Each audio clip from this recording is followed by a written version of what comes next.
Hola muchachos, ¿qué tal? Buenos días. Aquí tienen el horario para hoy, martes el 31 de enero.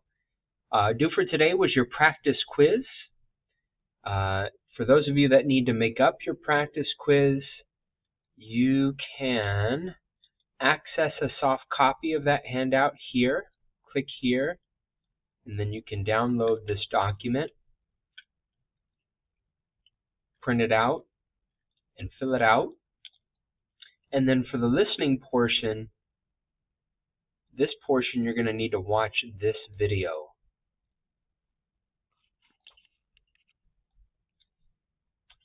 Alright, so that's how you would go about that assignment, to make that up if you have not done so.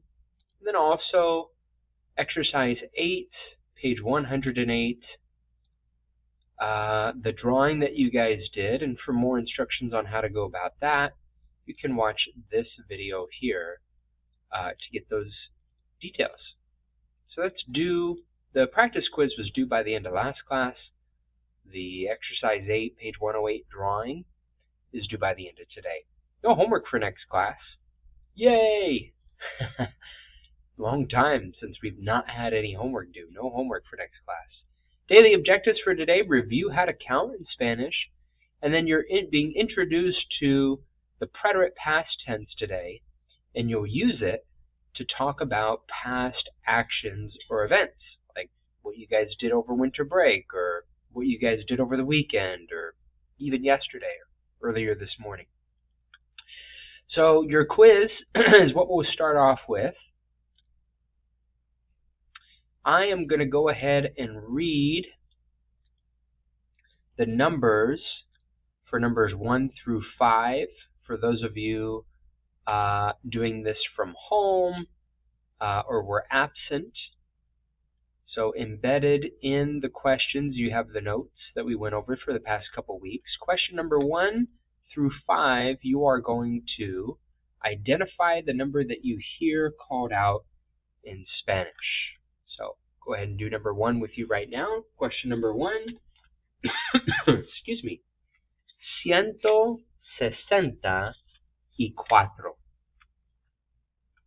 164.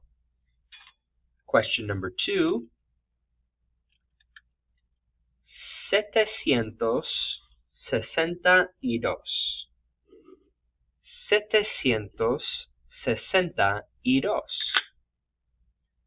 Question number 3.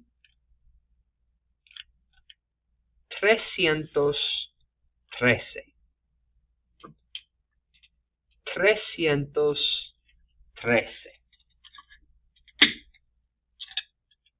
Question number 4. 107. 107. And finally, question number 5. 1941.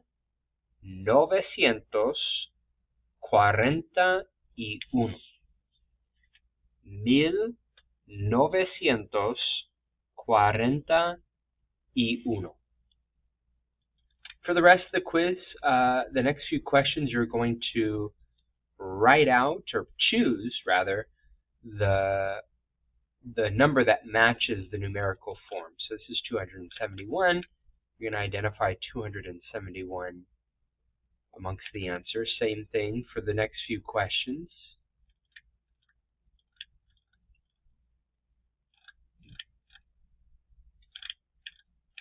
And then finally, the next few questions, 11 through 15, I believe, you're indicating the date of these important events that transpire throughout the year.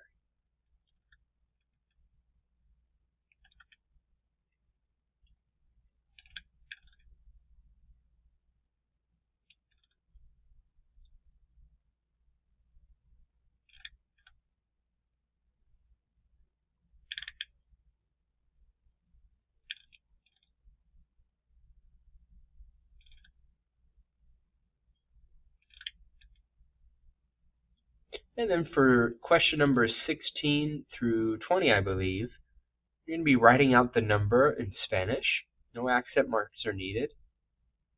So 2022, I'm going to type that in the text box here. 1,776.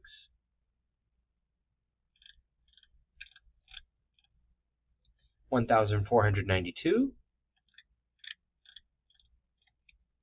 And then for question 19, your birthday. And to give the date in Spanish, we use this formula, and then years in Spanish are always expressed using a complete number. The year that you're going to graduate from Liberty. And that's all. That is your quiz. We'll review the homework, the drawing activity that I alluded to at the beginning of the video, and then really big topic that we're going to go over today, and that is the preterite or past tense, and that can be found on page 110 of the textbook. We'll go there now. And I'll share with you a PowerPoint, and I'll briefly go through it right now in this video for those of you that are absent, so you kind of get the gist of what we went over in class. So this is page 110, 110 del libro de texto. So new grammar for today's class. We're going to go over the preterite of regular verbs, and the preterite is just a fancy grammar term for past. You guys remember at the beginning of the semester, when we came back from winter break, I had you guys interview one another and talk about what you guys did over winter break. And you guys wrote down things that you did, and you annotated the responses of classmates. The way you did that, and the way you guys did your daily routine project at the midpoint of the semester, and your autobiographical presentation at the beginning of last semester, you guys used the present tense. This is back on page 9. Here you have our present tense endings. O, as, a, amos, an. Right? Those are AR present tense endings. O, es, e, emos, en. ER endings. And O, es, e, imos, en are your present tense IR endings. This is if you want to talk about things that someone or something does in general in the present. Now, today, as it relates to what we did at the beginning of the semester, we're going to go over new verb endings that are used to describe completed actions in the past, such as the things you did over winter break, right? Or the things you did this morning to get ready for school, or last night to unwind your day. So here are those endings on page 110, although this conjugation chart's a little busy. I don't think it's the best way to introduce these endings, so we're going to refer to the PowerPoint that's embedded here in the agenda for today. The first thing you're going to want to click on are these new notes, and then download and print out this handout, or you could annotate it electronically if you prefer, but these are going to be your guided notes for the rest of this chapter. So you definitely want to print that out by clicking here. And then you're going to click here where it says Preterite of Regular Verbs PowerPoint, and that'll take you to the PowerPoint presentation that I have for you. Excuse me. So just going through this relatively quickly. Again, so far we've been learning verbs in the present tense, what we call the present indicative. For this chapter, we will learn about the preterite, which is one of the two simple past tenses in Spanish. Preterite tense is used to describe an action that is terminated or completed at a given point in time in the past. So, talking about what you did over winter break, talking about what you did over the weekend. That is a completed or terminated action that took place at a given point in time in the past. Last weekend, last month, last year, etc. Again, an action or a state that occupies a limited period of time for a limited duration, or an action with a specific beginning and ending point. For example, from the beginning to the end of last summer. So, same parts to a verb that we're going to be working with for this new grammar concept. We're going to be conjugating verbs, beginning with the infinitive, taking off the ending. Ending are the last two letters, whether it's an AR, ER, or IR verb ending. You're left with what's called the stem. And then you're going to add to that stem these endings. Now I want you to put these endings that are in blue, I want you to transfer those to your notes in here, in this box. It says, llena las tablas con las terminaciones de cada tipo de verbo. Fill in the boxes, the tables, with the endings of each type of verb. Here in this chart on the left, top left-hand corner, you have regular AR verbs, verbos regulares de AR. So in these boxes, go ahead and fill in with these endings. Haste, o, amos, aron. Haste, o, amos, aron. Those are our regular AR endings of verbs in the past. In the vosotros, you can cross that out, right? Cross that out, put an X there. We're not going to do vosotros. We never will, as it's used mainly in Spain. Notice the accent marks in the yo form, which is the first person, and the él, ella, usted form, which is the third person. So first and third persons are always going to wear an accent mark. We'll talk about why that's important. Accent marks indicate the tense, meaning past versus present. Accent marks, the presence of an accent marks would tell us that that verb's in the past tense. Tells us the form, either first or third person. And then the pronunciation changes, right? When we put an accent mark above a vowel, it means that that vowel is stressed. It gets emphasis. It sounds longer and louder than the other vowels that are unaccented, unstressed. So we will pronounce this tome, tomo. If you were to take away the accent, it would be tome, tomo. So accent changes or influences a verb in terms of its tense, present or past, form, first, second, third person, yo, tú, él, ella, usted, that's form, right? Nosotros, ellos, ellas, ustedes. An accent influences a verb based on the form, the tense, and then pronunciation. Those are the three ways an accent influences a verb. ER and IR endings are the same. Here are your ER endings, and you're going to put these in this box here, where it says verbos regulares de ER, IR. And those endings are iste, yo, imos, hieron. Iste, yo, imos, hieron are how we would conjugate ER verbs like the verb comer in the past. Yo comí, I ate. ¿Tú comiste? Did you eat? Nosotros comimos, we ate, etc. And then finally, an example of an IR verb, the verb vivir, viví, viviste, vivió, vivimos, vivieron. the IR endings are exactly the same as ER endings. So the equivalent of these endings in English,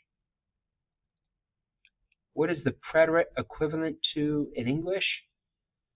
It's equivalent to the ED ending that we have for verbs in English when we want to express verbs in the simple past. So the answer to this one, you can write ED. ED ending that's used in the simple past. Now there are a plethora of irregular verbs in the preterite, just as there are in English. Ate, not eated. Taught, not teached. In English we wouldn't say goed, right? We wouldn't add just ed to go. We would say went in the past. Speaked wouldn't be correct. We would say spoke. So there are a lot of irregulars in English where we don't just add ed. And there are several irregulars, and actually they're very similar in terms of the verbs that are irregular in Spanish. We'll go over these later on in this chapter, though, so you don't need to worry about them right now. We're going to leave all of this blank, and then we're going to go to the very bottom and talk about Kar-Gar-Zar verbs. Now, Kar-Gar-Zar verbs are AR verbs, right? Kar-Gar-Zar verbs are AR verbs that have a spelling change only in the yo form, solamente en la forma yo. Solamente en la forma yo. So put yo here. And I'm going to pull up that PowerPoint again to show you what I'm talking about. So going back into that PowerPoint here, we're on slide number 11. And this is what you're going to add right here to your notes. Kar-Gar-Zar. We're going to identify what that spelling change is when you conjugate verbs that end in CAR, GAR, ZAR. When you conjugate them in the yo form, what does that spelling change look like?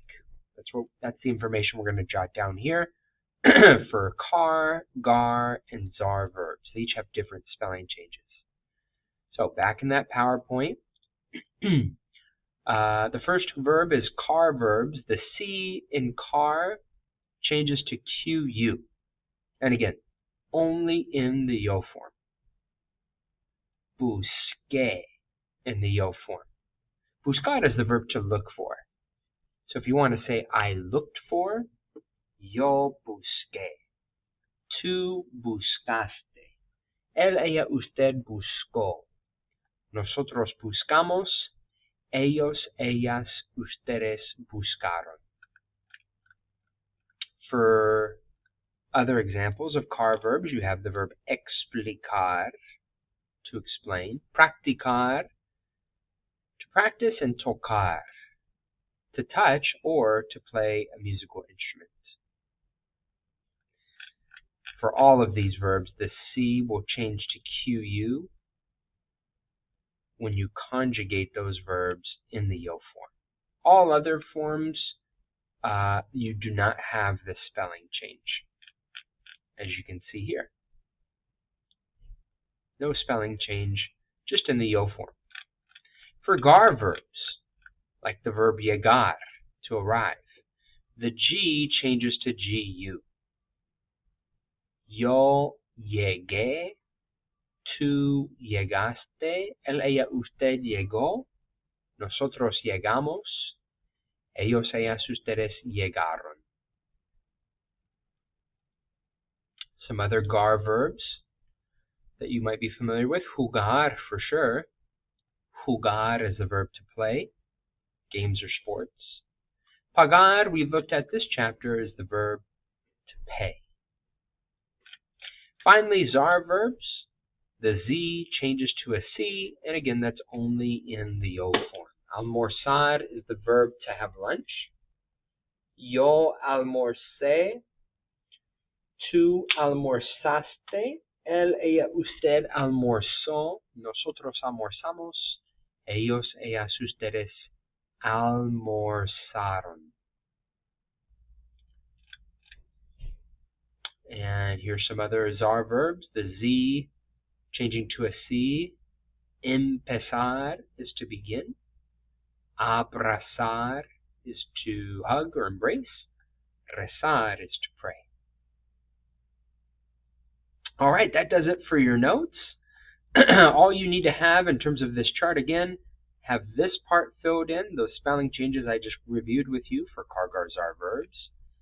And then also the endings for AR verbs and ER and IR verbs in the preterite. And the preterite is essentially the equivalent of the ED ending in English, the simple past. Everything else that's in the middle there and on the back of the paper, you don't need to worry about. We'll go over as we continue. Okay, let's do a little bit of practice. Before we continue with the by the way, all that information I just covered with you, summarized here on page 110, you have the AR, ER, and IR endings in each box. Mirar is an example AR verb.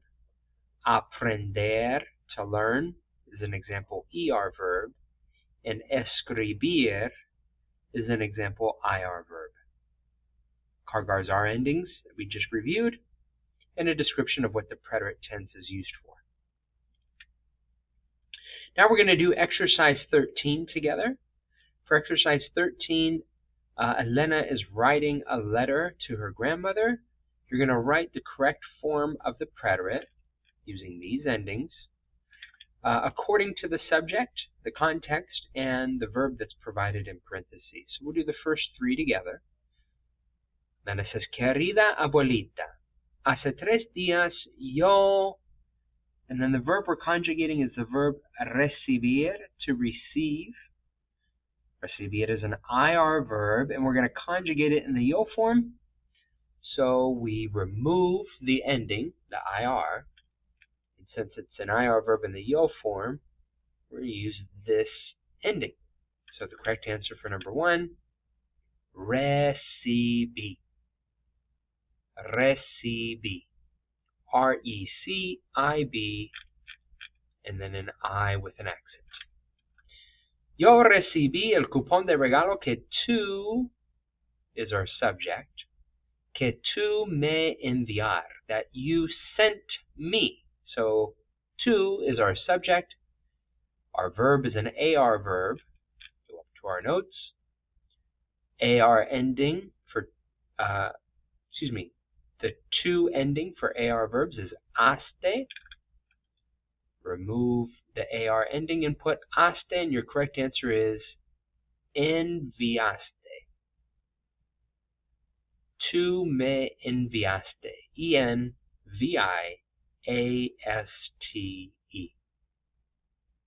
Finally, decidir. It's going to look a lot like number 1, recibir. They're both in the yo form. They're both IR verbs, so they're going to have the same ending.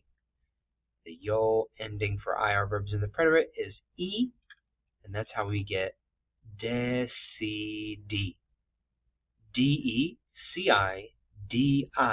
with an accent. Don't forget about those accent marks. All right, that's exercise 13. For number 5, there's no subject provided, so you're going to conjugate number 5 just like number 4. And for, let's see, number 8 is referring to the same subject for number 7. The subject for number 9 is unos aretes, earrings. That's what's being liked. And then be careful with number 10. Number 10 has a Kargarzar verb there. All right, exercise 15, and then we'll be all done. Thank you for bearing with me, this video being exceptionally long. For exercise 15, you guys are indicating the last time that you did these activities.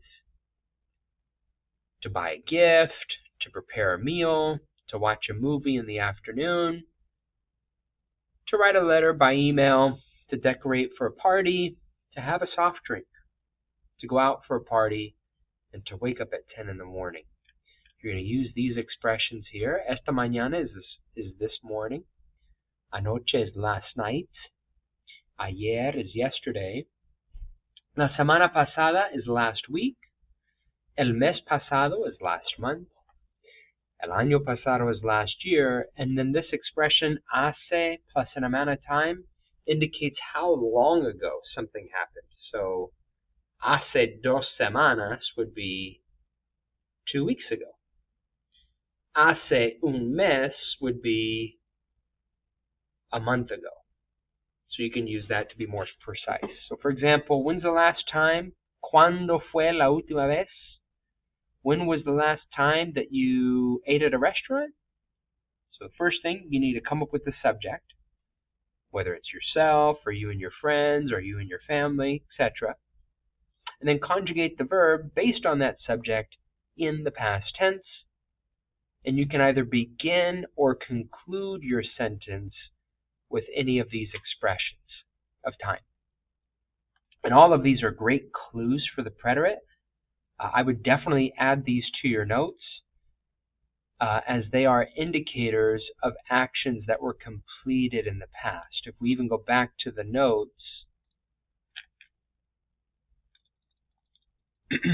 actions that occupy a limited period of time, right, at a given point in the past. So when you're talking about, yesterday or last night, that's a particular moment in the past, right? Last week, last month, etc. So these are great clues to use the preterite. Those will prove important later on this semester. I would definitely take those down. You can rewind the video to get the translations. So, for the example again, anoche mis amigos y yo comimos en un restaurante. Last night, anoche, my friends and I, mis amigos y yo, that would be the nosotros form, and comer is an ER verb, really doesn't matter, ER and IR verbs share the same endings. And so the nosotros ending would be imos, that's how we get comimos. So conjugate the verb according to your subject, whether that's you and your friends, like this example, or you and your family, and then include that time marker, whichever one, based upon your experience you pick. You can include that either at the beginning of your sentence or at the end. So you could restate this, mis amigos y yo comimos en un restaurante anoche. You can put it at the end. When's the last time you bought a gift? Maybe last month for the holidays? El mes pasado yo compré. El mes pasado yo compré un regalo. Or yo compré un regalo, and then at the end put el mes pasado. These can go at the beginning or at the end of your sentences. When's the last time you made a meal? Did you make breakfast this morning? Or did you make dinner last night? How about breakfast? Esta mañana, maybe you made it with your family, yeah? Mi familia y yo preparamos. Nosotros preparamos. Take off the AR here and add amos. Esta mañana, mi familia y yo preparamos la comida. Or, mi familia y yo preparamos la comida esta mañana. Or yo, just by yourself. Yo preparé. Yo preparé la comida esta mañana. ¿Cierto? Rewind the video for the context for each of these. And you got some examples, whether you want to talk about yourself or talk about you and your family, you and your friends, etc. And that's where we're going to end. Again, no homework for next class. Just make sure to submit your drawing by the end of today. Practice quiz should already have been submitted last class. And we will continue our lesson on the preterite. And we'll really continue using this grammar test here for the next week or two to get you guys ready for your project, which you guys will be talking about what you did over the course of a weekend or your winter vacation or any period of time of your choosing. Adios.